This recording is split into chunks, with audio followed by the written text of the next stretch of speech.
Despertad, junio de 2006. Aunque el terrorismo existe desde hace siglos, nunca antes había afectado a tantas personas. ¿Cuándo y cómo se le pondrá fin? Considera la respuesta a esta cuestión en la serie de portada, El fin del terrorismo. Los artículos que la componen son Víctimas infantiles del terrorismo, La historia se tiñe de sangre y Por fin paz en la tierra. En vista de lo fácil que es gastar más de la cuenta, ¿te gustaría aprender cómo administrar bien el dinero? En la serie, Los jóvenes preguntan, se analiza el tema, ¿cómo puedo controlar mis gastos? ¿Qué se está haciendo para ayudar a las víctimas de los huracanes Katrina y Rita? Escucha la respuesta en el reportaje. Hacer caso de los avisos marcó la diferencia. Después están los interesantes temas. El día en que la fotografía vio la luz y la seda, la reina de las fibras. A continuación las secciones. El punto de vista bíblico con el título. ¿En qué consistió el pecado original? Y observando el mundo. La grabación concluye con millones de personas asistirán. ¿Y usted? Ahora lo invitamos a escuchar la serie de portada. El primer artículo es Víctimas infantiles del terrorismo. En el norte de Uganda, todos los días al atardecer puede verse a miles de niños caminando descalzos por los caminos y carreteras. Abandonan su aldea antes de que se ponga el sol y se dirigen hacia poblaciones más grandes, como Kulu, Kitgum y Lira. Una vez allí, se dispersan por los edificios, paradas de autobús, parques y patios. Cuando amanece, se les ve nuevamente en las carreteras, emprendiendo el regreso a sus hogares. ¿Por qué hacen eso día tras día? Tal vez pudiera pensarse que esos niños tienen algún trabajo nocturno en la ciudad, pero no es el caso. La razón por la que dejan su casa todas las noches es que cuando oscurece, las zonas rurales donde viven se vuelven muy peligrosas. Desde hace casi 2 décadas, grupos de guerrilleros invaden las comunidades rurales y raptan menores. Todos los años arrancan a centenares de niños y niñas de sus hogares, generalmente durante la noche, y desaparecen con ellos en la espesura de la selva.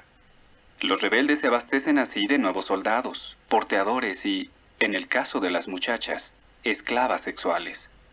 Si los menores no colaboran, se arriesgan a que sus captores les corten la nariz o los labios, y si intentan fugarse y los atrapan, les espera una muerte de una crueldad indescriptible. Pero hay otras víctimas jóvenes del terrorismo. Por ejemplo, los adolescentes mutilados de Sierra Leona, a quienes amputaron con machete las manos y los pies cuando tenían apenas 1 año o 2. O los niños de Afganistán, que pierden dedos y ojos cuando explotan las minas de vivos colores y forma de mariposa con las que se ponen a jugar.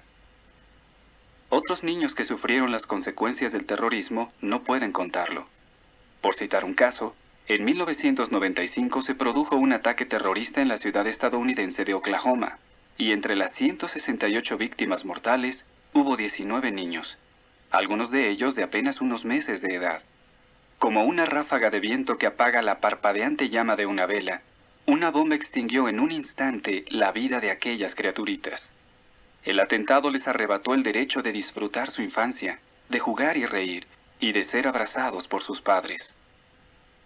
La siguiente es información suplementaria. Se preparan para la posible muerte de un hijo. Esta mañana, al despertar a mi hijo de 11 años, este me ha preguntado, ¿el atentado de hoy ha sido ya? Así lo contó el escritor David Grossman, que vive en un país plagado de violencia. Luego añadió, mi hijo tiene miedo.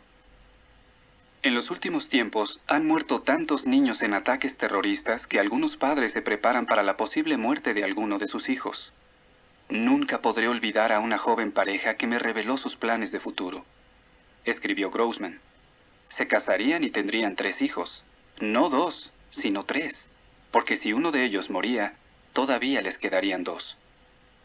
La pareja no mencionó qué harían si se les morían 2 hijos, o los 3. La nota a pie de página dice, las citas están tomadas del libro La muerte como forma de vida, de David Grossman. Fin de la nota. Retorno al artículo. Aunque los sucesos mencionados son relativamente recientes, la violencia terrorista lleva siglos afligiendo a la humanidad, como vamos a ver a continuación.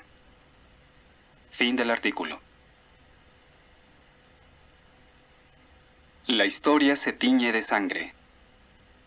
Hace unos años, parecía que el terrorismo solo afectaba a unas cuantas regiones aisladas del planeta, como Irlanda del Norte, el País Vasco, en el norte de España, y algunos puntos del Oriente Medio.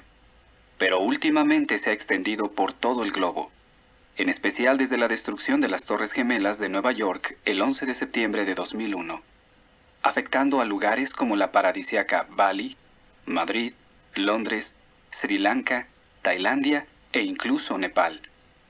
Sin embargo, no se trata de un fenómeno nuevo. Empecemos por definir el término terrorismo. Un diccionario lo define como forma violenta de lucha política, mediante la cual se persigue la destrucción del orden establecido o la creación de un clima de terror e inseguridad susceptible de intimidar a los adversarios o a la población en general. Diccionario de uso del español de América y España. Ahora bien, como indica la escritora Jessica Stern, quienes estudian el tema del terrorismo se encuentran con cientos de definiciones. Pero solo hay dos características esenciales que lo distinguen de otras formas de violencia. ¿Cuáles son? En primer lugar, el terrorismo va dirigido contra los no combatientes. Y en segundo lugar, quienes cometen los atentados utilizan la violencia para causar un fuerte impacto en la población e infundirle miedo, y no tanto para provocar daños físicos. Esta creación deliberada de un clima de terror es lo que diferencia un acto terrorista de un asesinato o un ataque violento de otro tipo. Violencia de raíces antiguas. En la Judea del siglo I había un grupo de judíos violentos denominados celotes, cuyo objetivo era conseguir la independencia de su nación, entonces bajo dominio romano. Algunos de sus más ardientes adeptos recibieron el nombre de sicarios, literalmente varones de puñal, por el puñal que escondían bajo la ropa. Los sicarios se confundían entre las muchedumbres que acudían a las fiestas religiosas de Jerusalén y degollaban a sus enemigos o los apuñalaban por la espalda. La nota a pie de página dice: en Hechos 21:38 se dice que un comandante militar romano acusó injustamente al apóstol Pablo de ser el dirigente de 4,000 varones de puñal. Fin de la nota. En el año 66 de nuestra era, un grupo de celotes tomó la fortaleza de Masada, situada sobre una montaña cerca del Mar Muerto. Tras masacrar a la guarnición romana que la ocupaba, la convirtieron en su base de operaciones y desde allí realizaron por años incursiones contra las fuerzas imperiales. En el año 73, la 10ª Legión Romana, dirigida por el gobernador Flavio Silva, recuperó Masada, pero no logró subyugar a los celotes. Un historiador de la época indica que 960 de ellos, todos los habitantes de la fortaleza, excepto 2 mujeres y 5 niños, prefirieron suicidarse antes que rendirse a Roma. Hay quienes ven en la revuelta de los celotes el inicio del terrorismo tal como lo conocemos hoy. Sea verdad o no, ese tipo de violencia ha dejado huellas profundas en la historia de la humanidad. Terrorismo perpetrado por la cristiandad. A partir del año 1095 y por los siguientes 2 siglos, los ejércitos cruzados europeos marcharon varias veces sobre el Oriente Medio con el objetivo de obtener el control de Jerusalén. Las fuerzas opositoras estaban constituidas por musulmanes procedentes de Asia y el norte de África. En las muchas batallas que libraron, aquellos guerreros santos no solo se mataron salvajemente entre sí, sino que también utilizaron sus espadas y hachas contra gente inocente. Guillermo de Tiro, clérigo del siglo XII, describió así la entrada de los cruzados en Jerusalén en el año 1099. Recorrieron en tropel las calles con espadas y lanzas en mano, matando sin piedad a todos aquellos con quienes se encontraban, hombres, mujeres y niños. Tan grande fue la masacre que los cadáveres se amontonaban en las calles y no había más remedio que caminar sobre ellos. Se derramó tanta sangre que los canales y alcantarillas se tiñeron de rojo, y todas las calles de la ciudad quedaron cubiertas de hombres muertos. La nota a pie de página dice: Jesús enseñó a sus discípulos a amar a sus enemigos, no a odiarlos y matarlos. Mateo 5:43 a 45. Fin de la nota.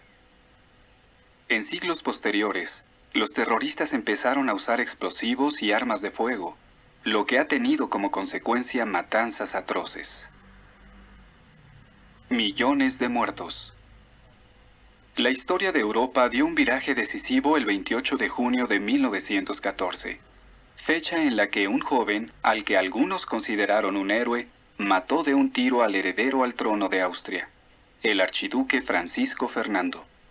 Este acto terrorista desencadenó la Primera Guerra Mundial, que se cobró 20 millones de vidas. A la Primera Guerra Mundial le siguió la Segunda Guerra Mundial, caracterizada por los campos de concentración, la matanza de civiles en ataques aéreos y las represalias contra gente inocente. Tras el conflicto prosiguieron los asesinatos. Más de 1 millón de personas fallecieron en los campos de exterminio camboyanos en la década de 1970. Y en Ruanda, la población aún no se ha recuperado de la masacre de más de 800,000 personas en los años 90.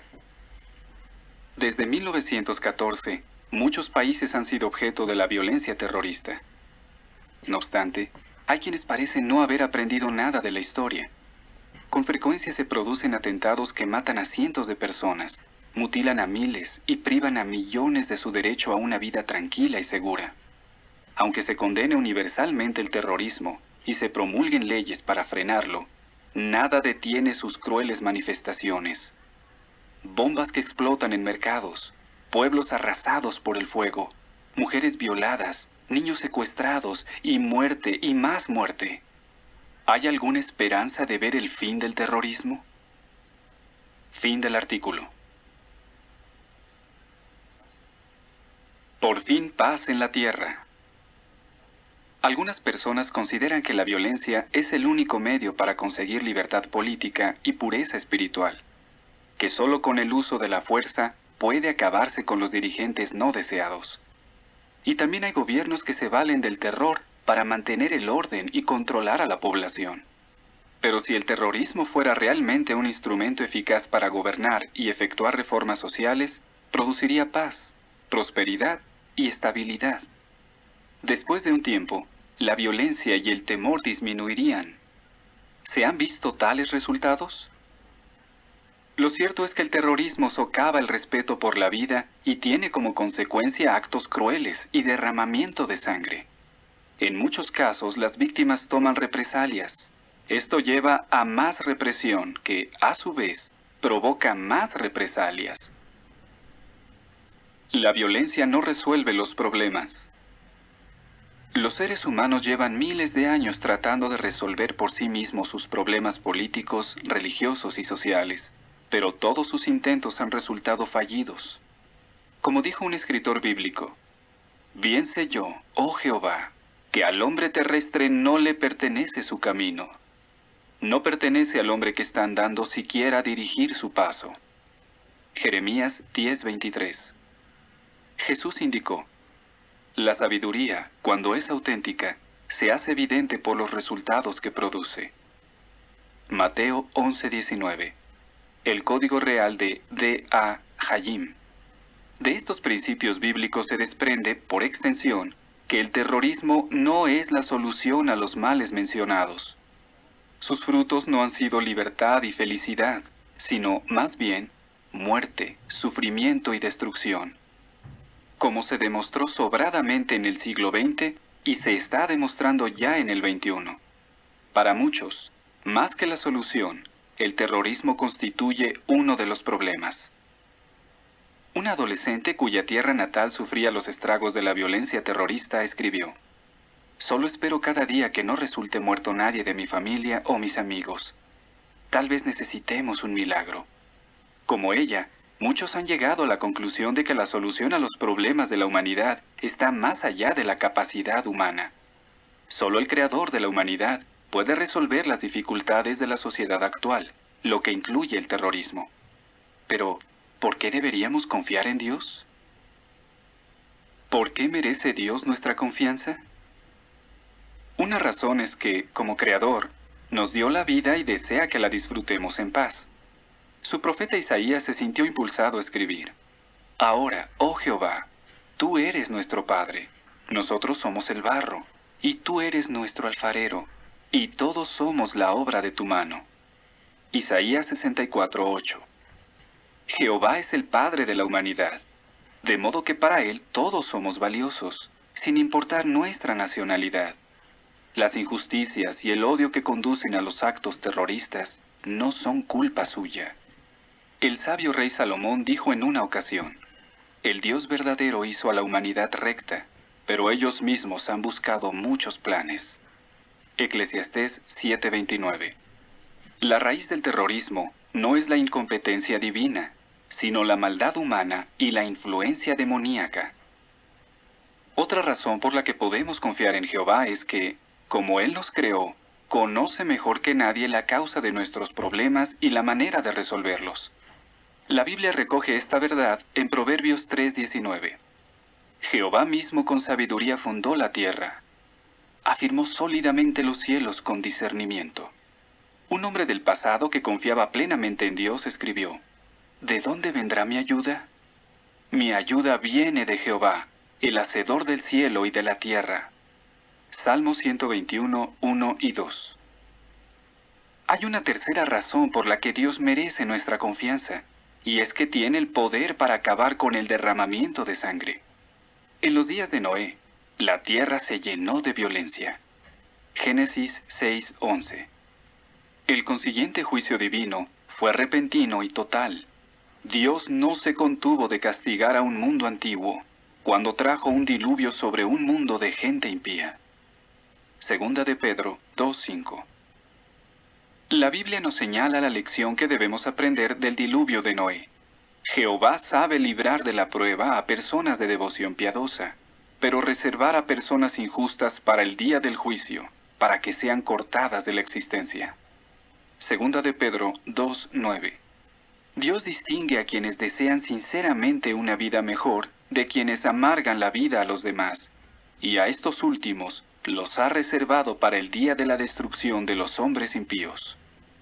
Para los que desean la paz, en cambio, está preparando una nueva tierra en la que la justicia habrá de morar.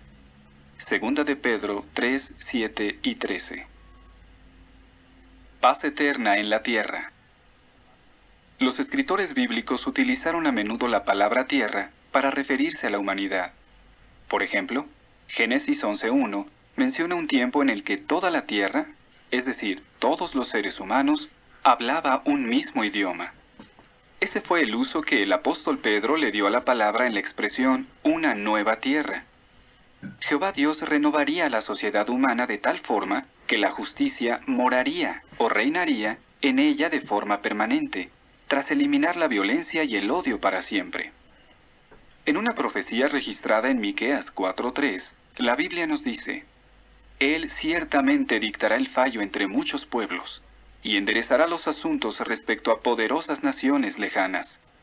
Y tendrán que batir sus espadas en rejas de arado y sus lanzas en podaderas. No alzarán espada nación contra nación, ni aprenderán más la guerra. ¿Cómo vivirá la gente cuando se cumpla esa profecía? Miqueas 4:4 indica: realmente se sentarán, cada uno debajo de su vid y debajo de su higuera, y no habrá nadie que los haga temblar.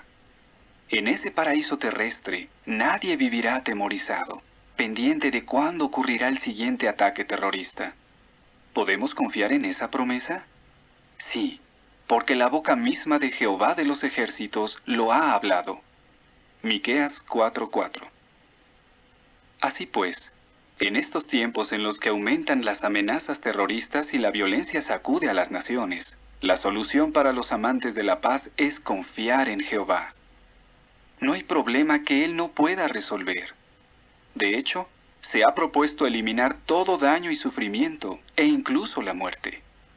La Biblia afirma: Él realmente se tragará la muerte para siempre, y el Señor soberano Jehová ciertamente limpiará las lágrimas de todo rostro. Isaías 25:8. Pronto, Muchos lugares hermosos que ahora se ven plagados de dolor y temor por causa del terrorismo, rebosarán de paz. Tal paz, prometida por el Dios que no puede mentir, es lo que la humanidad necesita desesperadamente. Tito 1:2. La siguiente es información suplementaria. Eficaz alternativa a las balas y los explosivos. Los siguientes comentarios proceden de personas que creían que la violencia era el único medio para introducir cambios políticos. Leyendo libros de historia me di cuenta de que los reyes y demás altos dirigentes siempre han dominado a los pobres, a las clases bajas, y les han causado mucho sufrimiento. Me puse a pensar en cómo podía acabarse con esa situación y llegué a la conclusión de que debíamos tomar las armas y luchar. Ramón. Mi objetivo era enfrentarme con los poderes existentes y establecer una sociedad que eliminara las desigualdades entre todos los pueblos del mundo. Por eso emprendí la lucha armada. Luciano. Desde niño me indignaron las injusticias como la pobreza, el delito, la educación deficiente y la falta de atención médica. Yo pensaba que con el uso de las armas podría conseguirse educación, atención sanitaria, casa y trabajo para todo el mundo. También creía que debía castigarse a los que perturbaran el orden y no respetaran a los demás. Peter.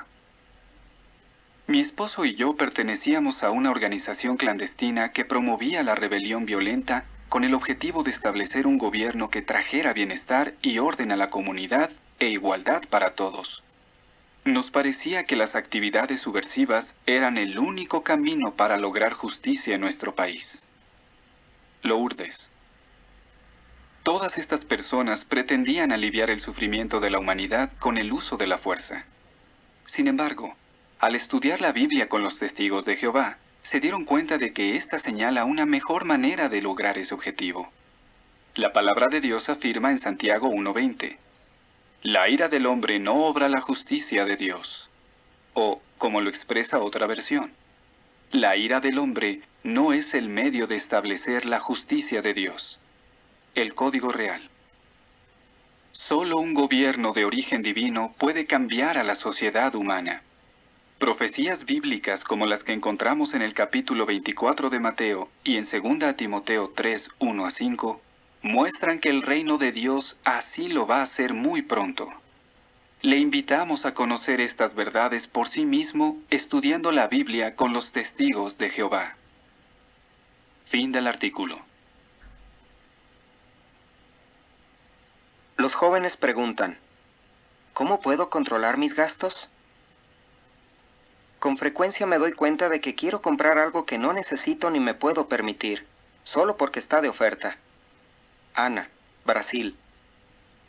A veces mis amigos me invitan a hacer cosas que salen caras, pero yo quiero estar con ellos y divertirme.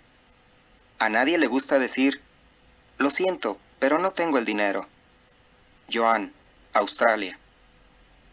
¿Tienes la impresión de que nunca te alcanza el dinero para tus gastos? Bastaría con que la paga que recibes de tus padres o tu sueldo fueran un poco más altos para que pudieras comprarte ese juego que quieres o esos zapatos que necesitas. Pues bien, ¿y si en vez de pensar en el dinero que no tienes, aprendes a controlar el que sí tienes? Si todavía vives con tus padres, podrías esperar a independizarte para aprender a hacer un presupuesto. Pero eso sería como si alguien se tirara de un avión sin antes aprender a usar el paracaídas. Aunque tal vez lograra averiguar cómo funciona mientras cae, ¿no crees que sería mucho mejor que se familiarizara con su uso básico antes de saltar? De igual modo, el mejor momento para que aprendas a administrar el dinero es antes de tener que enfrentarte a la cruda realidad económica de la vida. El dinero es para una protección, escribió el rey Salomón, Eclesiastés 7:12. Pero para que te proteja, primero debes aprender a controlar tus gastos. Si lo logras, adquirirás más confianza en ti mismo y tus padres te tendrán más respeto. Aprende lo esencial. ¿Has preguntado alguna vez a tus padres qué gastos conlleva mantener a una familia? Por ejemplo, ¿sabes cuánto se paga cada mes por la electricidad, la calefacción y el agua? ¿Y cuánto cuesta mantener un automóvil, comprar alimentos y pagar la renta o la hipoteca? Tal vez te parezca aburrido hablar de estos gastos, pero recuerda que tú también contribuyes a ellos. Además, si decides independizarte, tendrás que empezar a pagarlos tú, así que te conviene familiarizarte con ellos. Pide a tus padres que te muestren algunas facturas y que te expliquen cómo se organizan para pagarlas. Cierto proverbio bíblico dice: el sabio escucha y absorbe más instrucción, y el entendido es el que adquiere dirección diestra. Proverbios 1:5. Ana, mencionada antes, cuenta: con mi padre aprendí a hacer un presupuesto y lo importante que es administrar los fondos familiares de manera organizada. Su madre, por otra parte, le dio otras lecciones prácticas. Me enseñó a comparar precios antes de comprar, explica Ana. Mi madre hacía maravillas con una cantidad mínima de dinero. ¿Cómo benefició toda esta instrucción a Ana? Ahora soy capaz de administrarme yo misma, contesta. Soy muy cuidadosa con lo que gasto y así disfruto de la libertad y la tranquilidad que resultan de no tener deudas innecesarias. Reconoce los obstáculos. Con todo, hay que reconocer que en la práctica no te resultará tan fácil controlar los gastos, en especial si todavía vives con tus padres y recibes una paga de ellos o te ganas tu propio sueldo. ¿Por qué es esto así?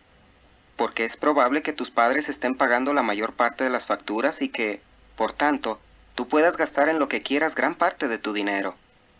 Y gastar puede ser divertido. Es fácil y me gusta, admite Paresh, un joven de la India. Sara, de Australia, piensa lo mismo. Me encanta comprar. Quizás tengas que luchar también contra la presión de tus amigos para que gastes más de la cuenta. Elena, que tiene 21 años, dice: ir de compras se ha convertido en uno de los principales pasatiempos de mis amigas. Cada vez que salimos, parece haber una norma no escrita de que hay que gastar dinero para divertirse. Es normal que quieras encajar en tu grupo de amigos, pero pregúntate: ¿gasto dinero cuando estoy con ellos porque puedo permitírmelo o porque pienso que tengo que hacerlo? Muchas personas lo hacen para ganarse el respeto de sus amigos y compañeros. No obstante, este hábito puede provocarte graves problemas económicos, sobre todo si tienes tarjeta de crédito. La asesora financiera Suze Orman advierte lo siguiente: si siente la necesidad de impresionar a los demás por lo que posee y no por lo que es, hay muchas posibilidades de que se endeude con la tarjeta de crédito. En vez de llegar al límite de crédito de tu tarjeta o de gastarte todo el sueldo de golpe, ¿por qué no pruebas el método de Elena? Ella explica: si voy a salir con mis amigas, hago cálculos y me impongo un límite.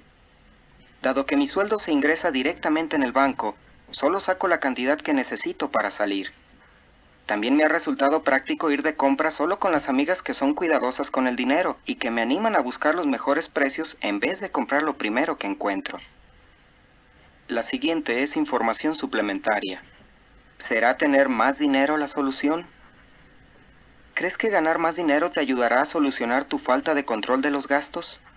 Todos pensamos que un sueldo elevado bastará para resolver nuestros problemas económicos, pero son pocas las veces que sucede así, comenta la asesora financiera Suze Orman.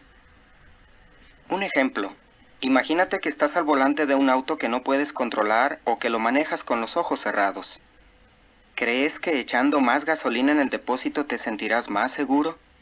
¿Piensas que aumentarán las posibilidades de que llegues sano y salvo a tu destino? De igual modo, si no aprendes a controlar tus gastos, ganar más dinero no mejorará tu situación. Retorno al artículo. Una valiosa lección cuando te dicen no. Aunque no recibas paga ni salario, puedes aprender grandes lecciones sobre la administración del dinero mientras todavía vives con tus padres. Pongamos por caso que les pides que te den dinero o que te compren algo, y ellos te responden que no. Te preguntas por qué. Tal vez sea porque lo que quieres cuesta más de lo que permite el presupuesto familiar. Al negarte lo que pides, aun cuando les gustaría complacerte, te están poniendo un magnífico ejemplo de autodominio, una cualidad esencial para administrar bien el dinero. También es posible que tus padres estén en situación de complacerte y, sin embargo, opten por no hacerlo. Quizás creas que son unos tacaños. Pero piénsalo bien. Tal vez quieran enseñarte la valiosa lección de que tu felicidad no depende de obtener todo lo que desees. La Biblia dice al respecto: un simple amador de la plata no estará satisfecho con plata, ni ningún amador de la riqueza con los ingresos. Eclesiastés 5:10. Lo anterior se ve claramente en el caso de muchos jóvenes a los que sus padres compran todo lo que quieren y aún así nunca están contentos. Sin importar cuántas cosas tengan, siempre sienten que necesitan comprar algo más. Con el paso del tiempo, los jóvenes acostumbrados a recibir todo lo que piden pueden convertirse en adultos desagradecidos. Salomón advirtió: si uno viene mimando a su siervo o a un hijo desde la juventud, éste hasta llegará a ser un ingrato en el período posterior de su vida. Proverbios 29:21. La relación del dinero con el tiempo. En algunas culturas se dice que el tiempo vale dinero. En otras palabras, si se aprovecha el tiempo se gana dinero, lo que implica que si se malgasta el tiempo se pierde dinero. Pero esta idea, a la inversa, también es cierta.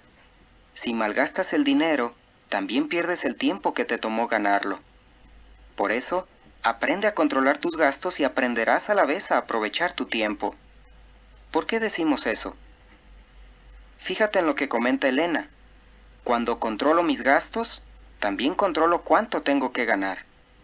Haciéndome un presupuesto realista y ateniéndome a él, no me veo obligada a trabajar muchas horas para pagar grandes deudas, así que tengo mayor control de mi tiempo y de mi vida. ¿No te gustaría tener el mismo control sobre tu vida? La siguiente es información suplementaria. Toma el control. ¿Cuánto dinero gastaste el mes pasado? ¿En qué lo gastaste? ¿No lo sabes? A continuación te damos algunas sugerencias para controlar tus gastos antes de que estos te controlen a ti. Apunta tus gastos. Al menos durante un mes, toma nota de cuánto dinero recibes y cuándo lo recibes. Apunta todo artículo que compres y cuánto te cuesta. Al finalizar el mes, suma lo que recibiste y lo que gastaste. Hazte un presupuesto. En una hoja en blanco, dibuja 3 columnas. En la primera, anota los ingresos que esperas recibir durante el mes. En la segunda, escribe en qué planeas gastar el dinero. Tus gastos del mes anterior te pueden servir de orientación. Conforme vaya pasando el mes, apunta en la tercera columna los gastos reales que tienes, tanto los que habías previsto como los que no. Ajusta tus gastos. Si estás gastando más de lo previsto en algunas cosas y te estás endeudando, haz ajustes. Paga tus deudas y sigue controlando los gastos. Fin del artículo. Hacer caso de los avisos marcó la diferencia. El miércoles 24 de agosto de 2005 fue un típico día húmedo y caluroso en Nueva Orleans, Luisiana, Estados Unidos. Alan y su familia salieron de la ciudad con la ropa necesaria para pasar 5 días en Beaumont, Texas, a unos 300 kilómetros al oeste. Alan explica: no sabíamos que en aquel momento se estaba formando al este de Florida el huracán Katrina. No obstante, para el viernes por la noche ya era obvio que Nueva Orleans iba a recibir el impacto de un huracán de categoría 4 o 5.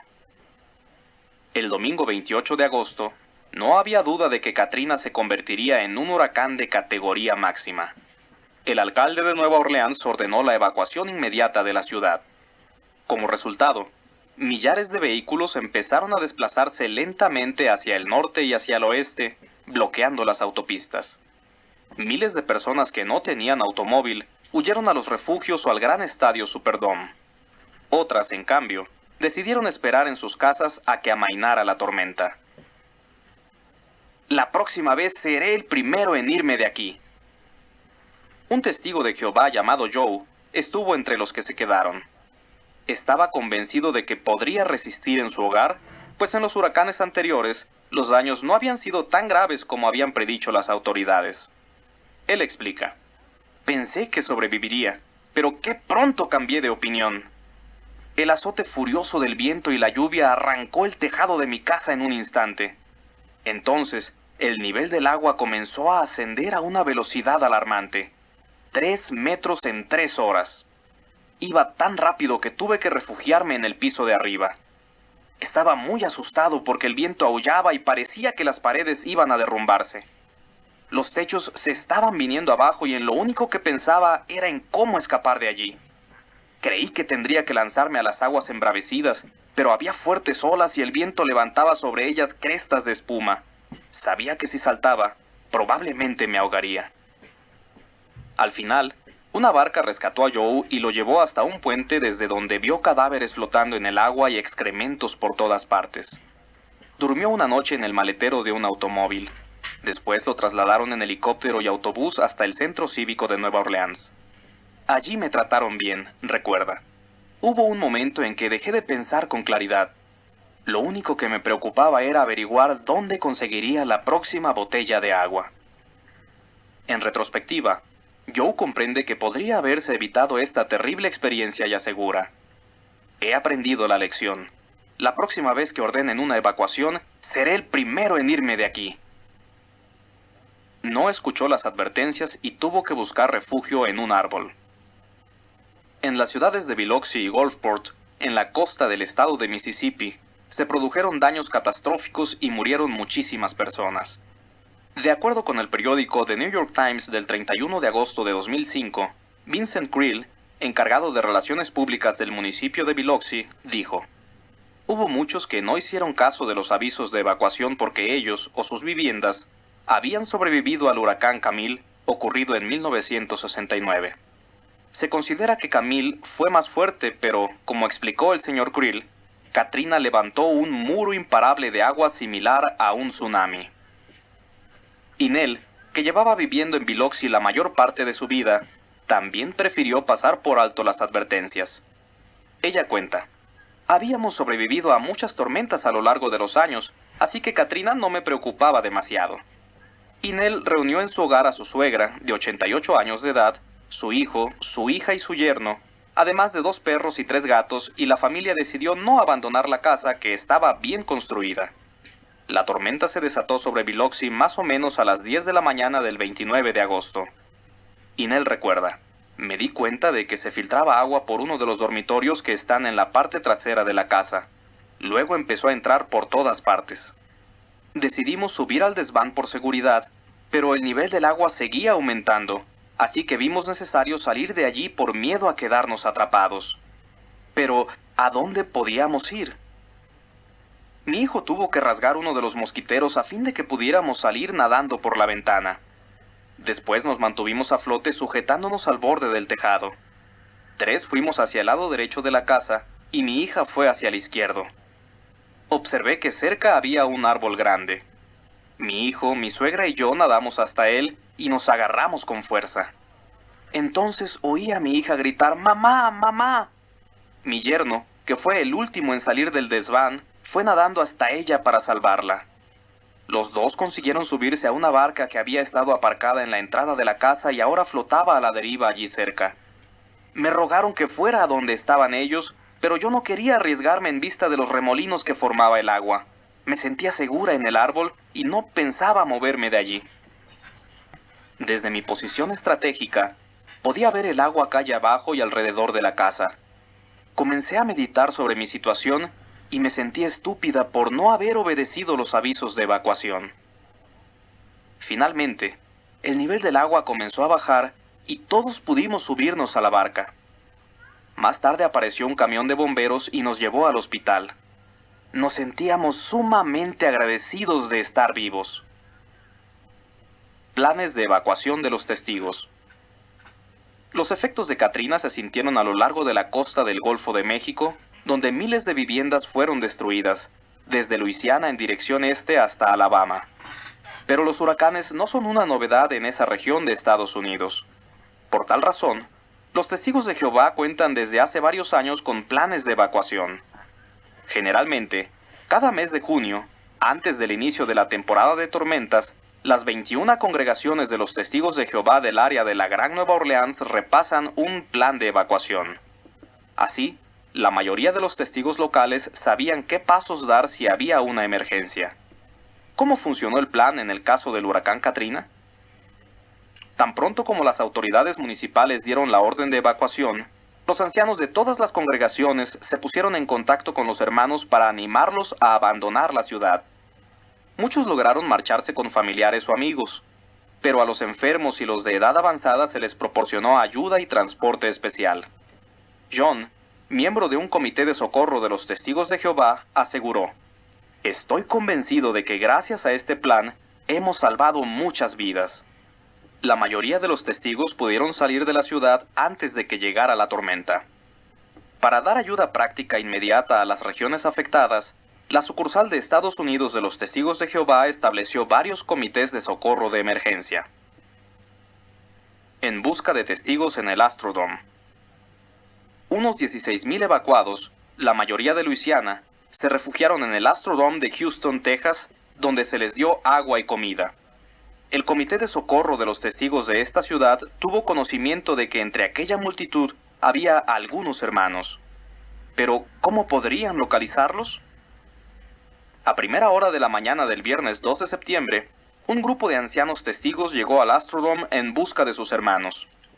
Quedaron estupefactos al ver a miles de hombres, mujeres, adolescentes, niños y bebés desperdigados por el enorme estadio. Sobre el campo de fútbol había miles de catres, así como refugiados que aguardaban pacientemente una solución a sus problemas. Hacían largas colas en espera de atención médica, y el personal médico corría para llevar a los pacientes a las ambulancias. «Me dio la impresión de estar en un campo de refugiados», exclamó Samuel, uno de los ancianos que estaban buscando a compañeros testigos. ¿Cómo podrían encontrar a unos pocos testigos en medio de aquella multitud? Lo primero que hicieron fue subir y bajar por los pasillos con grandes carteles que pedían a los testigos que se identificaran. Tras buscar sin éxito durante 3 horas, se dieron cuenta de que necesitaban un sistema más práctico. Solicitaron a la Cruz Roja que hiciera el siguiente anuncio por los altavoces del estadio: «Todos los que sean testigos de Jehová bautizados, vayan por favor a la rampa de acceso del lado oeste de la planta baja». Finalmente, poco a poco comenzaron a llegar testigos con una gran sonrisa en la cara. Samuel explica: «Se les saltaban las lágrimas de alegría. Nos abrazaban con fuerza y nos agarraban de la mano, pues tenían miedo de que si se soltaban, se perderían entre la multitud». Entre el viernes y el sábado, se encontró a 24 hermanos y se les llevó al centro de socorro de los testigos. La mayoría de ellos no tenían nada, a excepción de la ropa sucia que llevaban puesta. Una hermana llevaba consigo una caja pequeña, como las de zapatos, que contenía todo lo que había podido salvar de la destructiva tormenta. Unos cuantos documentos importantes.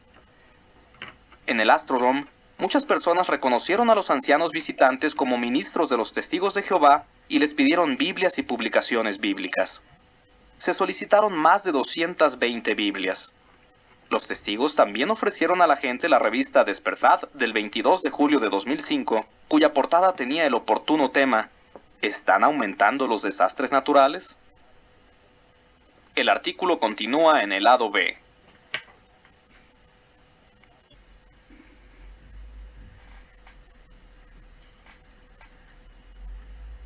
Despertad, junio de 2006. Lado B. Algunos vuelven a sus hogares.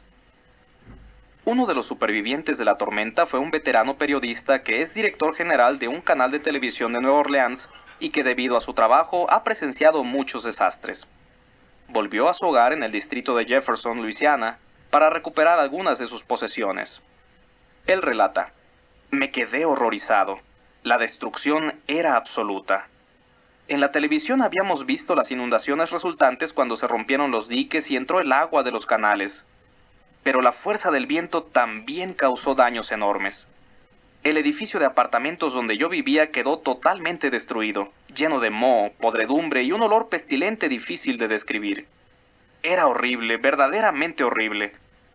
Pero por lo menos estamos vivos». Alan, mencionado al principio del artículo, finalmente volvió a su hogar en Metairie, un vecindario situado en las afueras de Nueva Orleans, al oeste de la ciudad. El huracán lo había destrozado todo. Él explica: «El panorama era sobrecogedor, espantoso. Era como si hubieran tirado una bomba atómica sobre la ciudad. Una cosa es enterarse por la radio o la televisión, y otra muy distinta caminar o ir en automóvil por tu barrio y ver el enorme alcance de la devastación. Cuesta mucho asimilarlo. Por ejemplo, el olor. Olía a carne podrida, era el olor de la muerte. Muchos comercios quedaron completamente destruidos o inundados. Había policías y soldados en cada esquina. Parecía una zona de guerra. Ayuda para las víctimas. El municipio, el estado y las autoridades federales activaron los programas de asistencia. La principal agencia federal de ayuda fue la FEMA, Agencia Federal para el Manejo de Emergencias. Otras organizaciones se movilizaron también para prestar ayuda a los miles de víctimas. Hubo camiones que llevaron enormes cantidades de alimentos, ropa y agua a las zonas inundadas por la tormenta. La FEMA no tardó en proporcionar cheques y otras ayudas económicas a la gente para que pudieran superar los primeros días o semanas. Mientras tanto, ¿cómo les fue a los testigos de Jehová? Se evalúan los daños y empiezan las reparaciones. En cuanto azotó la tormenta, los testigos organizaron grupos para evaluar los daños en las zonas devastadas y determinar cuántos hogares de testigos y salones del reino habían sido afectados o destruidos. ¿Cómo pudieron llevar a cabo esa extraordinaria tarea? El cuerpo gobernante de los Testigos de Jehová, con sede en Brooklyn, Nueva York, aprobó la formación de comités de socorro que estarían bajo la dirección del Comité de Sucursal de Estados Unidos. A su vez, se invitó a los comités regionales de construcción de muchas zonas de Estados Unidos a empezar la reconstrucción. La nota a pie de página dice: los comités regionales de construcción constan de equipos de testigos de Jehová, voluntarios, con amplia experiencia en la construcción y remodelación de salones del reino. Hay unos 100 en Estados Unidos y muchos más por todo el mundo. Fin de la nota. ¿Qué han podido lograr? El 17 de febrero de 2006, el Grupo de Socorro de Long Beach, Mississippi, informó que de las 632 viviendas de testigos que habían sufrido daños, se habían renovado por completo 531 y el resto, 101, aún necesitaban reparaciones. Además, recibieron ayuda a vecinos que no eran testigos. Se produjeron graves desperfectos en el tejado de 17 salones del reino, y a mediados de febrero se habían instalado tejados nuevos en 16 de ellos. ¿Qué hay del comité de Baton Rouge, Luisiana? Dicho grupo se ocupa de la zona de Luisiana, que fue la más afectada por el huracán Katrina. De las 2.700 viviendas de testigos que necesitaban reparaciones, a mediados de febrero se había completado el trabajo en 1.119, así que dicho comité de socorro tenía por delante una tarea enorme. También en esta oportunidad se ayudó a vecinos y familiares que se hallaban en necesidad extrema. Hubo daños considerables en 50 salones del reino. Para febrero se habían arreglado 25. El grupo de Houston, Texas, tenía que hacer obras de reparación en 871 casas afectadas por el huracán Rita en septiembre. El 20 de febrero habían completado 830. Lecciones de Katrina. Miles de personas que quedaron atrapadas en la trayectoria de Katrina aprendieron una lección seria, a saber que es de suma importancia prestar atención a las advertencias. De hecho, muchos se hacen eco de los sentimientos de Joe, mencionado anteriormente, quien aseguró: la próxima vez que ordenen una evacuación, seré el primero en irme de aquí. Los testigos de Jehová siguen socorriendo a las víctimas de la región del Golfo de México. No obstante, su ministerio no consiste simplemente en brindar ayuda humanitaria. Por el contrario, la obra principal de los testigos de Jehová, que se efectúa en 235 países, consiste en dar una advertencia mucho más significativa que la de una tormenta inminente. La Biblia predice que Dios acabará pronto con este sistema de cosas malvado, limpiará nuestra tierra y la restaurará a la condición que se había propuesto para ella. Si desea saber qué enseña la Biblia respecto a este tiempo de juicio, póngase en contacto con los testigos de Jehová de su zona o escriba a la dirección apropiada de las que aparecen en la página 5 de la edición impresa. Fin del artículo. El día en que la fotografía vio la luz. De nuestro corresponsal en Suecia. Dicen que los invitados del físico italiano Giambattista della Porta, 1535-1615, quedaron aterrados al ver en la pared frente a ellos pequeñas imágenes invertidas de personas en movimiento. Los espectadores salieron huyendo de la habitación, y Della Porta fue enjuiciado por hechicería. Y todo por querer entretener a sus invitados con algo nuevo para ellos. Una cámara o habitación oscura. El principio en el que se basa la cámara oscura es simple, pero los resultados pueden ser espectaculares. ¿Cómo funciona? Cuando en una caja cerrada o en un cuarto oscuro entra luz por un agujero pequeño, aparece en la pared opuesta una imagen invertida de lo que hay en el exterior. Los invitados de la Porta no vieron otra cosa que un grupo de actores moviéndose fuera de la habitación. Pues bien, la cámara oscura fue la precursora de la cámara fotográfica moderna. Hoy es posible que usted se cuente entre los millones de personas que poseen una cámara fotográfica, o que, al menos, utilizan la universal y económica versión desechable. Pero la cámara oscura no era realmente una novedad en los días de la Porta. Aristóteles, 384 a 322 antes de nuestra era, ya había notado el principio que la haría funcionar. Alhazen, científico árabe del siglo X, describió vívidamente dicho principio, y el pintor del siglo XV, Leonardo da Vinci, lo mencionó en sus manuscritos. La aparición de la lente en el siglo XVI ayudó a obtener imágenes más nítidas con la cámara oscura, por lo que numerosos pintores de la época la utilizaron para calcar las imágenes, reproduciendo así con exactitud la perspectiva y las proporciones. Ahora bien, nadie pudo lograr que las imágenes fueran permanentes, pese a muchos intentos, hasta el siglo XIX. El primer fotógrafo del mundo. Es posible que ya en 1816, el físico francés Joseph Nicéphore Niepce haya empezado a buscar un método para hacer fotos permanentes. El verdadero hallazgo ocurrió cuando estaba realizando experimentos en el campo de la litografía y dio con una sustancia sensible a la luz, llamada betún de Judea. Un día, a mediados de la década de 1820, metió dentro de una cámara oscura una placa de peltre cubierta con dicho betún y la dejó 8 horas frente a una ventana de su casa. La imagen borrosa que obtuvo de un edificio, un árbol y un granero avergonzaría hoy hasta al más inexperto de los aficionados. Pero Niepce tenía toda razón para sentirse orgulloso. Es muy probable que aquella fuera la primera fotografía permanente de la historia. Para perfeccionar su invento, Niepce se asoció en 1829 con un dinámico empresario de nombre Louis Daguerre.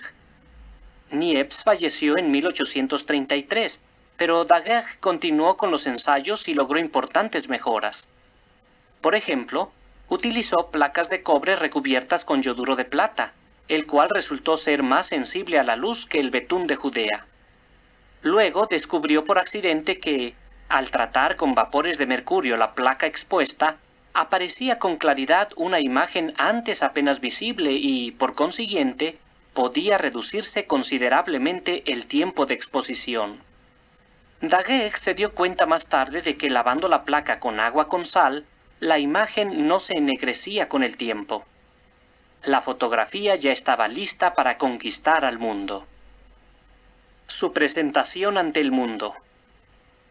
El daguerrotipo, como se llamó al invento de Daguerre, fue presentado al público en 1839 y causó furor de inmediato. El especialista Helmut Herrstein dice en su libro La historia de la fotografía: puede que ningún invento haya cautivado a tal grado la imaginación del público y conquistado al mundo con tan fulminante rapidez como el daguerrotipo. Un testigo presencial de la presentación oficial escribió: una hora después, todas las ópticas se llenaron a rebosar, pero fueron incapaces de reunir suficientes instrumentos para satisfacer a la avalancha de futuros daguerrotipistas. Pocos días después podían verse en todas las plazas de París cajas oscuras de 3 patas plantadas frente a iglesias y palacios. Todos los físicos, químicos y letrados de la capital pulían placas plateadas, y ni siquiera los tenderos más acaudalados pudieron negarse el placer de sacrificar parte de sus ingresos en el altar del progreso, dejando así que se evaporaran con el yoduro y se consumieran con el vapor de mercurio. La prensa parisina pronto le puso nombre a aquella moda: daguerrotipomanía. La notable calidad de los daguerrotipos hizo que el científico John Herschel escribiera: «No es exagerado llamarlos milagrosos». Hubo quienes incluso le atribuyeron poderes mágicos al invento. Pero no todos vieron con buenos ojos aquella novedad. En 1856, el rey de Nápoles prohibió la fotografía, quizás porque se creía que estaba ligada al mal de ojo. El pintor francés Paul Delaroche, por su parte, exclamó al ver un daguerrotipo: «A partir de hoy, la pintura está condenada a muerte». En efecto, también los pintores se inquietaron mucho, pues veían el invento como una amenaza a su medio de vida. Sus miedos quedaron reflejados en estas palabras de un comentarista: «La rigurosa fidelidad de la fotografía a la realidad visual podría anular la interpretación personal de la belleza». Las fotografías también fueron criticadas por el implacable realismo con que destrozaban las preciadas ilusiones de belleza y juventud. Daguerre o Talbot. El anuncio del invento de Daguerre tomó por sorpresa a William Henry Fox Talbot, físico inglés, quien estaba seguro de haber inventado la fotografía. El método de Talbot consistía en colocar en la cámara oscura hojas de papel recubiertas con cloruro de plata. Para hacer transparente el negativo resultante, le aplicaba un baño de cera. Luego colocaba el negativo sobre otro papel sensibilizado y lo exponía a la luz del sol para sacar una imagen positiva. Aunque al principio era mucho menos popular y de inferior calidad, el método de Talbot demostró tener claras ventajas, pues se podían sacar varias copias con un solo negativo. Además, las copias en papel eran más baratas y manejables que los frágiles daguerrotipos. La fotografía moderna todavía se basa en el procedimiento de Talbot, mientras que el daguerrotipo, a pesar de su aceptación inicial, acabó en el olvido. Pero Niepce, Daguerre y Talbot no fueron los únicos que reclamaron el título de padre de la fotografía. Tras el anuncio de Daguerre en 1839, hubo al menos 24 personajes de diversos países, desde Noruega en el hemisferio norte hasta Brasil en el hemisferio sur, que se proclamaron inventores de la fotografía. Cambios importantes impulsados por la fotografía. En los primeros tiempos de la fotografía, el reformador social Jacob August Ries percibió su tremendo potencial para sacar a la luz pública la pobreza y el sufrimiento. En 1880 comenzó a tomar fotos nocturnas de los barrios bajos de la ciudad de Nueva York. Para iluminar su objetivo, hacía arder polvo de magnesio sobre una sartén. Hay que decir que el método tenía sus riesgos. 2 veces incendió las casas donde trabajaba, y una vez su propia ropa se prendió fuego. Se dice que sus retratos fueron una de las razones por las que Theodore Roosevelt emprendió varias reformas sociales cuando llegó a la presidencia. Y el poder persuasivo de una serie de fotografías panorámicas realizadas por William Henry Jackson fue lo que impulsó al Congreso estadounidense a convertir Yellowstone en el primer parque nacional del mundo en 1872. Al alcance de todos. A finales de la década de 1880, la fotografía era aún tan costosa y complicada que resultaba inaccesible para muchos fotógrafos en potencia. Pero en 1888, George Eastman inventó la cámara Kodak, con forma de caja, portátil, fácil de usar y con un rollo de película flexible, y de ese modo despejó el camino para una cantidad ilimitada de aficionados.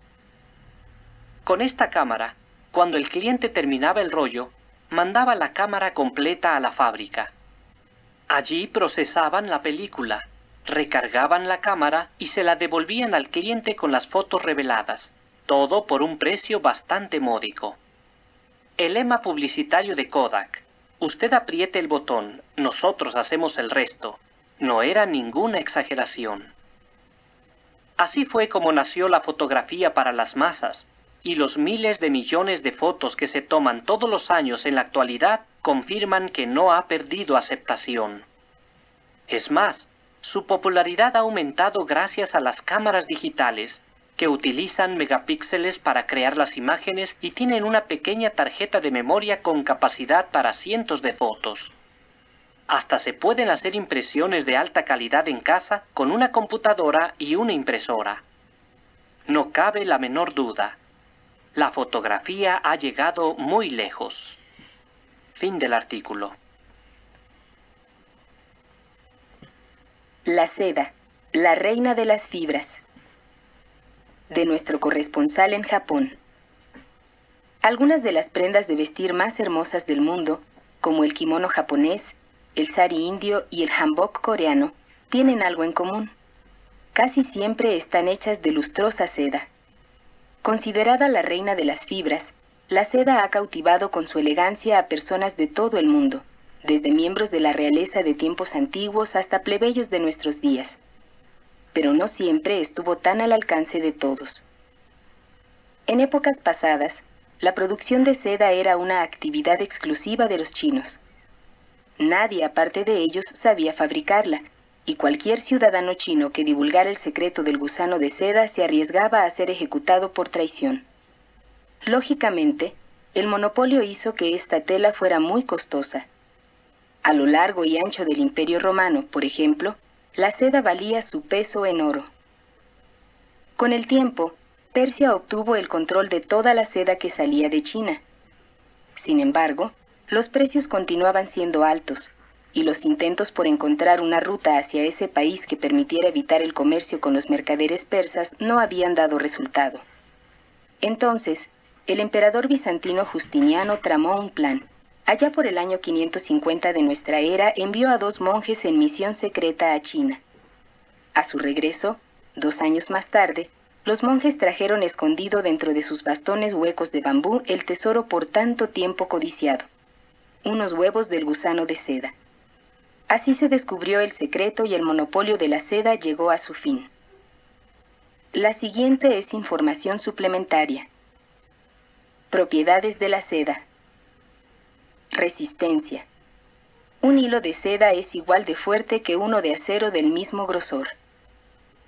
Lustre. El elegante lustre perlado de esta fibra se debe a que está compuesta de varias capas de fibroína, cuya estructura prismática dispersa la luz. Suavidad. Los aminoácidos que componen la seda son suaves al tacto. Se dice que esta fibra sirve de protección contra varias enfermedades de la piel. De hecho, existen cosméticos preparados con polvo de seda. Absorción. Los aminoácidos y los minúsculos huecos que hay entre las fibras de la seda absorben y liberan una cantidad considerable de transpiración, lo que mantiene a la persona fresca y seca en la temporada de calor. Resistencia al calor. No arde con facilidad, y cuando lo hace, no emite gases tóxicos. Protección. La seda absorbe los rayos ultravioleta, protegiendo así la piel. No se carga enseguida de electricidad estática. Al absorber la humedad y tener tanto iones positivos como negativos, no es fácil que la seda se cargue de electricidad estática, como sucede con otras fibras. ¿Cómo cuidar la seda? Para lavarla. Casi siempre es mejor mandar a lavar en seco las prendas de seda. Si las lava en casa, use detergente neutro con agua tibia, a unos 30 grados Celsius. Maneje cada prenda con cuidado, sin restregarla ni retorcerla. Deje que se seque sola. Para plancharla. Coloque un paño entre la plancha y la prenda y procure planchar en el sentido del hilo de la tela. Ponga la temperatura de la plancha en unos 130 grados Celsius. Use muy poco vapor, si acaso lo usa. Para desmancharla. Como medida de emergencia, ponga el derecho de la tela sobre un paño seco. Con un paño húmedo, golpee, no restriegue, la seda por el revés y luego mándela a lavar en seco. Para guardarla. Protéjala de la humedad, la luz y las polillas. Use ganchos, perchas, acoginados o póngala sobre una superficie plana, con la menor cantidad de dobleces posible. Retorno al artículo. El secreto de la seda. Esta fibra es producto del gusano de seda, o más propiamente, de la oruga de la mariposa de la seda. Existen cientos de variedades de gusanos que hilan, pero el que produce la fibra de mejor calidad es el que tiene el nombre científico Bombyx mori. Ahora bien, para elaborar las telas se necesitan muchísimos gusanos de seda, y de esa necesidad nació la sericultura, es decir, la cría de estos gusanos. En Japón hay alrededor de 2000 hogares que aún se dedican a esta laboriosa actividad. Uno de ellos es el de Soichi Kawaharada y su familia, que viven en la prefectura de Gunma. Su casa de 2 pisos, construida para poder practicar esta profesión, se halla ubicada en la ladera de una colina con vista a un bosque de moreras. La mariposa de la seda hembra pone hasta 500 huevecillos del tamaño de la cabeza de un alfiler. A los 20 días, más o menos, nacen los pequeños gusanos. Con apetito insaciable, se dedican a comer día y noche hojas de morera y nada más que hojas de morera. En solo 18 días habrán aumentado 70 veces su tamaño original y habrán mudado la piel 4 veces. En la granja del señor Kawaharada hay unas 120,000 orugas. El ruido que producen todas juntas al comer se parece al de una fuerte lluvia que cae sobre las hojas de los árboles. Cuando el gusano de seda llegue a la madurez, habrá aumentado su peso 10,000 veces y estará listo para hilar su capullo. Hilanderos silenciosos. Al terminar el crecimiento, el cuerpo de la oruga se vuelve un poco transparente, lo que indica que le llegó el momento de hilar. Los gusanos se ponen inquietos y empiezan a buscar un sitio donde tejer el capullo, así que se les pone en un cubículo con muchas aberturas cuadradas para que segreguen ahí su fino hilo blanco y se envuelvan en seda. Para el señor Kawaharada, este es el momento de mayor actividad, porque sus 120,000 orugas comienzan a hilar casi al mismo tiempo. Por lo tanto, llena el segundo piso de la casa, que se mantiene fresco y ventilado, con muchas filas de cubículos colgantes. Mientras tanto, en el interior de la oruga ha ocurrido un cambio sorprendente. Las hojas de morera, tras ser digeridas, se han transformado en fibroína, un tipo de proteína que se almacena en 2 glándulas que van de un extremo al otro del cuerpo de la oruga. A medida que avanza a lo largo de las glándulas, la baba de fibroína se cubre de una sustancia gomosa, la sericina. Justo antes de salir por la hilera, órgano hilandero, que está en la boca, las babas de fibroína de las 2 glándulas quedan unidas gracias a la goma de sericina. Al entrar en contacto con el aire, esta seda líquida se hace sólida formando un solo hilo. Una vez que la oruga comienza a hilar, no hay quien la pare. Sigue hilando a un ritmo de entre 30 y 40 centímetros de fibra por minuto y sin dejar de menear la cabeza. Según cierta obra, para cuando haya terminado el capullo, la habrá meneado unas 150,000 veces. Después de hilar 2 días y 2 noches, el gusano de seda habrá producido un hilo continuo que puede alcanzar la sorprendente longitud de 1500 metros, o unas 4 veces la altura de un enorme rascacielos. Al cabo de tan solo una semana, el señor Kawaharada habrá recogido sus 120,000 capullos, que enviará entonces a la hilandería para que sean procesados. La confección de un kimono requerirá cerca de 9,000 capullos, la de una corbata unos 140 y la de un pañuelo de seda posiblemente más de 100. Fabricación de la tela. Al proceso de deshilar el capullo y enrollar la fibra en un carrete se le llama devanado. ¿Cómo se inventó el devanado de la seda? Entre las muchas leyendas que existen al respecto, hay una que cuenta que la emperatriz china Si Ling-chi encontró un capullo que había caído de una morera en su taza de té. Cuando trató de sacarlo, vio que se le empezaba a desenrollar una delicada hebra de seda, y así nació el devanado, operación que hoy día está mecanizada. Para que los capullos no pierdan su valor en el mercado, es necesario matar a las pupas o crisálidas antes de que eclosionen, triste tarea que se realiza aplicando calor. Los capullos defectuosos se separan y los demás están listos para ser procesados. El primer paso consiste en ponerlos en agua caliente o vapor para ablandar la fibra, tras lo cual se atrapa el cabo de la hebra con unas escobillas giratorias. Dependiendo del grosor que se desee, se pueden unir las hebras de 2 o más capullos para formar un hilo único, que se va secando conforme se enrolla en un carrete.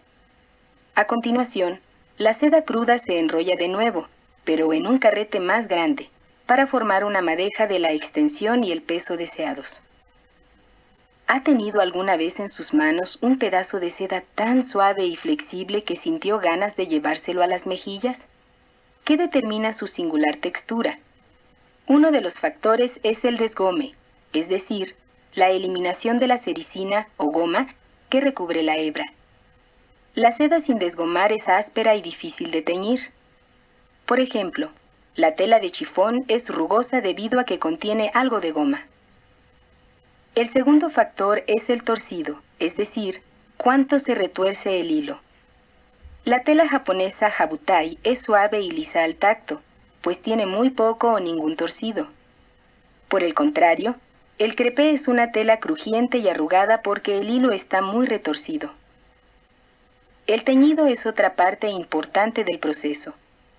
La seda se tiñe con facilidad, ya que la estructura de la fibroína permite que el tinte penetre bien, produciendo colores sólidos. Además, a diferencia de las fibras sintéticas, la seda posee tanto iones negativos como positivos, lo que significa que con prácticamente cualquier colorante se obtienen buenos resultados. Se puede teñir antes de ser tejida en el telar o después, una vez fabricada la tela. Con la famosa técnica Yusen para teñir kimonos, se dibujan y pintan a mano hermosos motivos en el tejido de seda.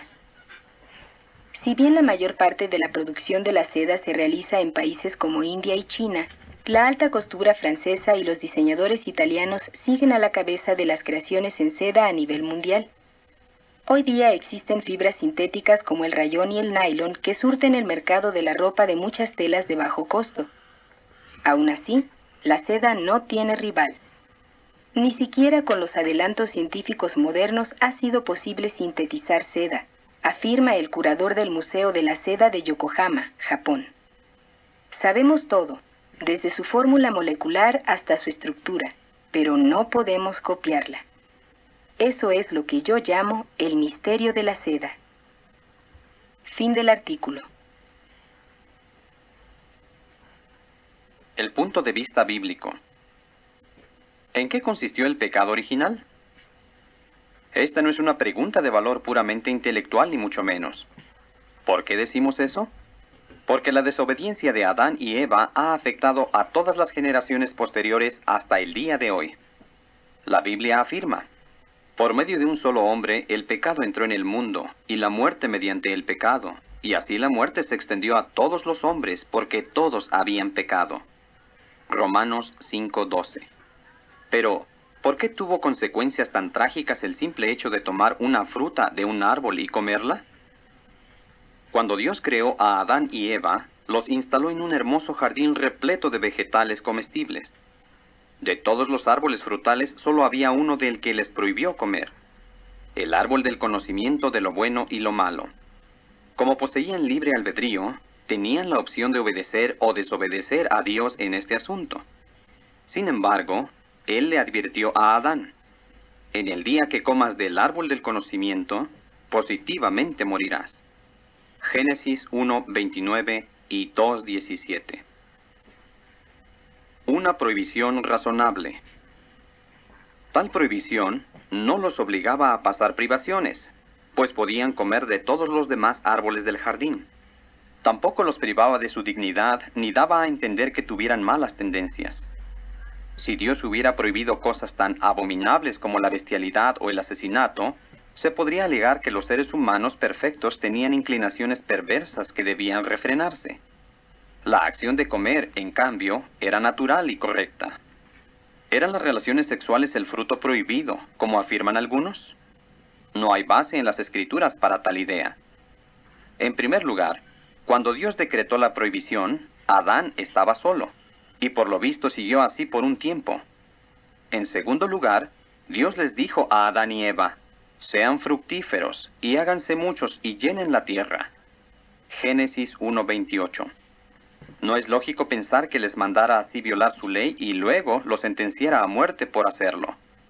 Y por último, Eva comió del fruto primero y después le dio de éste a su esposo.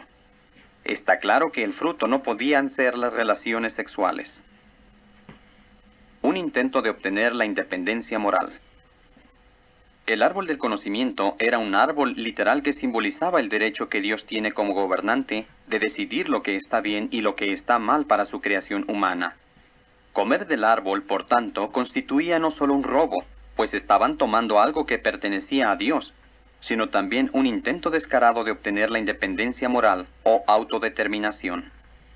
Fijémonos en que Satanás, después de asegurarle a Eva que ella y su esposo no morirían si comían del fruto, añadió: Dios sabe que en el mismo día que coman de él tendrán que abrírseles los ojos y tendrán que ser como Dios, conociendo lo bueno y lo malo.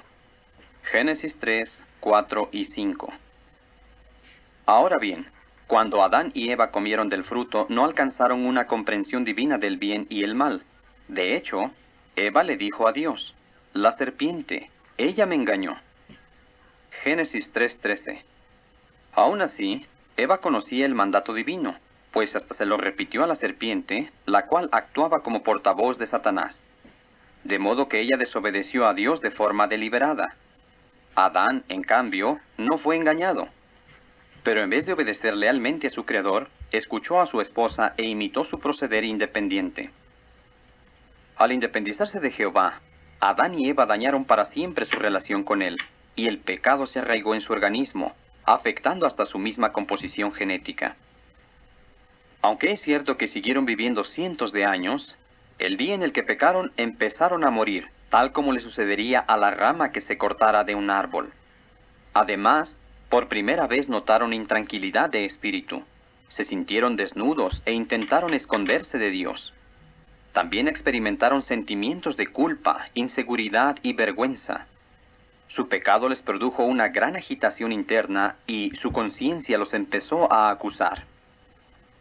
A fin de mantener su palabra y cumplir con sus santas normas, Dios sentenció a Adán y Eva a muerte y los expulsó del jardín de Edén. De ese modo se perdieron el paraíso, la felicidad y la vida eterna, y se introdujeron el pecado, el sufrimiento y la muerte. ¡Qué tragedia para la familia humana! No obstante, inmediatamente después de sentenciar a nuestros primeros padres, Dios prometió reparar todo el daño que resultara del pecado, sin incumplir sus justas normas. Jehová decidió tomar medidas para que los descendientes de Adán y Eva fueran liberados del pecado y la muerte, y utilizó para ello a Jesucristo. Mediante él, Dios eliminará el pecado y todos sus efectos y convertirá toda la tierra en un paraíso, tal como se propuso en un principio. Fin del artículo. Observando el mundo. El 60% de los niños brasileños ya tienen caries a los 3 años de edad.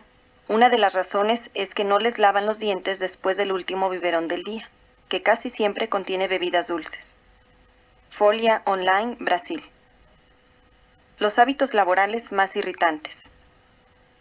Según el Washington Post, alzar mucho la voz en las conversaciones telefónicas, utilizar la opción manos libres del teléfono y quejarse constantemente por el trabajo encabezan la lista de los hábitos laborales que más nos irritan de nuestros compañeros.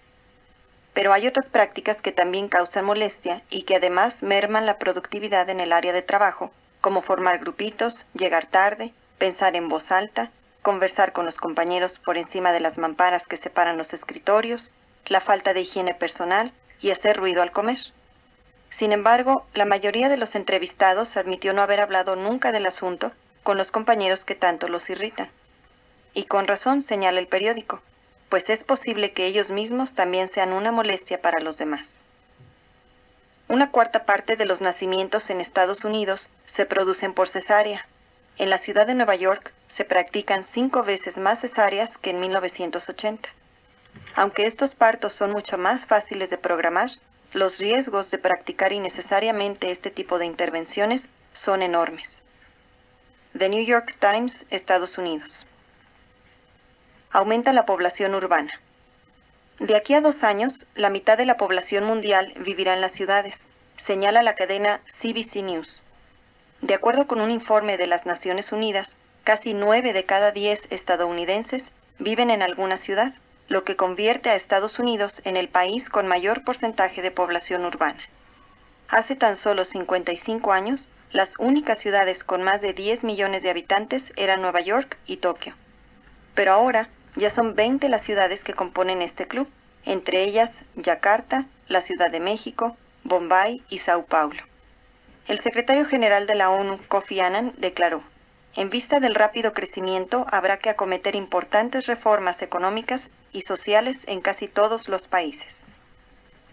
La temperatura media de la Ciudad de México ha aumentado casi 4 grados en un siglo, mientras que en el resto del planeta el incremento ha sido de poco más de medio grado. Los expertos atribuyen el fenómeno a la deforestación y a la urbanización. El Universal, México. Objeción de conciencia. La Comisión Nacional de Derechos Humanos de la República de Corea sostiene que la objeción de conciencia al servicio militar es un derecho inalienable y, para que tal derecho se respete, ha recomendado la creación de un servicio civil sustitutorio. Sin embargo, según The Korea Times, dicha recomendación contrasta con un reciente fallo del Tribunal Constitucional que ratificaba la actual ley militar, en la que no se contempla la objeción de conciencia. El Tribunal Supremo señaló que es la Asamblea Legislativa, no los tribunales, quien debe garantizar ese derecho mediante una ley. Todos los años se encarcelan de 500 a 700 jóvenes testigos de Jehová en el país por negarse a prestar el servicio militar. Hasta la fecha, 10.000 testigos han ido a prisión por este motivo. Más de la mitad de las parejas que se casan en Estados Unidos ya vivían juntas antes de la boda. Estas tienen casi el doble de probabilidades de acabar en divorcio que las que no conviven antes de casarse. Psychology Today, Estados Unidos. Fin del artículo.